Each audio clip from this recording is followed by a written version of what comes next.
I'm Sherry Prindle, and we all have so many jobs and tasks and priorities to do, and most of us use a very simple tool to keep track of them, a to-do list. And the way the to-do list primarily works is that we gather up everything we need to get done on the list. This picture represents the to-do list. And once we've gathered them all up, since there are so many, we should prioritize them, which I've done with the picture because the ice in the top is the top priority. It's floating on top. The dregs in the bottom are a low priority. The ice water in the middle is moderate. And this is my week. So this is all the stuff I need to get done this week, and this is my week. Are you here?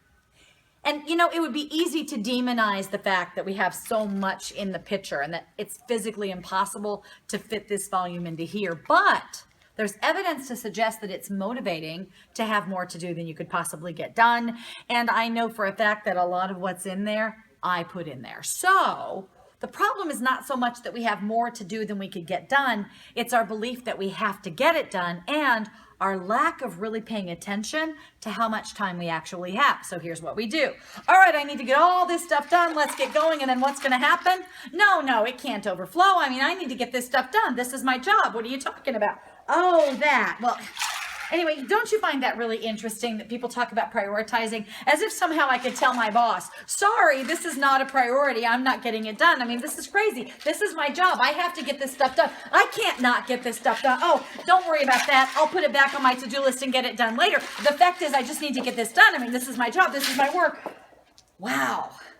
Not only is this a mess, not a hot mess, but a cold mess, but it's also insanity. What's the definition of insanity? Doing the same thing over and over again, expecting a different result. How many days, weeks, months, years have we been doing that? Gathering up all the things that need to get done, swearing we have to get it done, acting surprised when it doesn't get done, and then saying I'll do it next week, as if there's not going to be a whole new picture next week. One of the issues is really not knowing the size of our glass. You know, it's not as simple as just saying, I work 40 hours, therefore I've got a 40-hour glass, because just like my phone has 64 megs in it, but I don't get 64 megs of music and pictures on that thing because the operating system has to take up a certain amount of space. Isn't it true that there's a certain cost of doing business, a certain percentage of your time that no matter what just gets taken up with things like routines and emergencies and interruptions?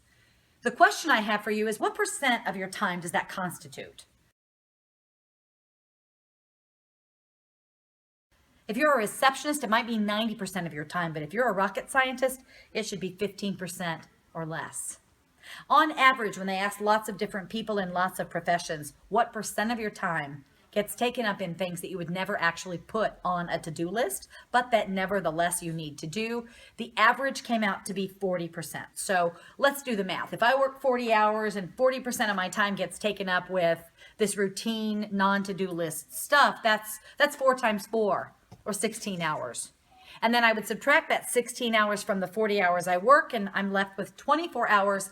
That's the total number of hours worth of work that I could put on a to-do list and reasonably expect to get done. So now that I know the size of my glass, I will be very careful and only fit into my glass what can fit. So has it been a good week?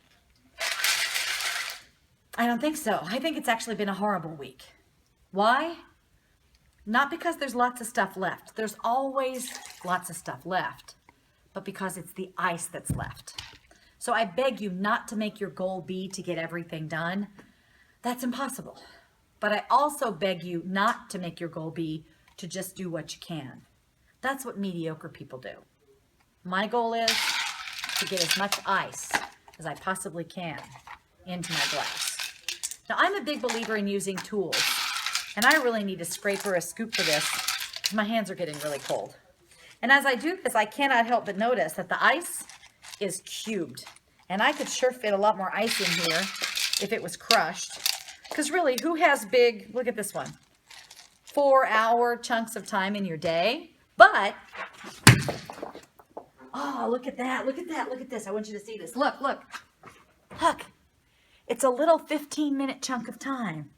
So if I broke the big things down into smaller pieces using things like mind maps, I could actually fit more of the important stuff into my day. As it is, I fit as much of the important stuff as I possibly can.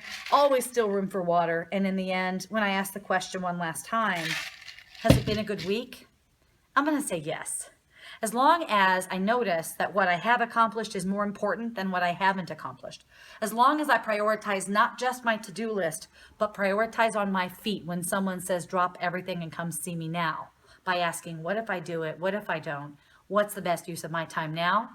Then that is the best that I can do. And part of it then becomes communicating your situation to others.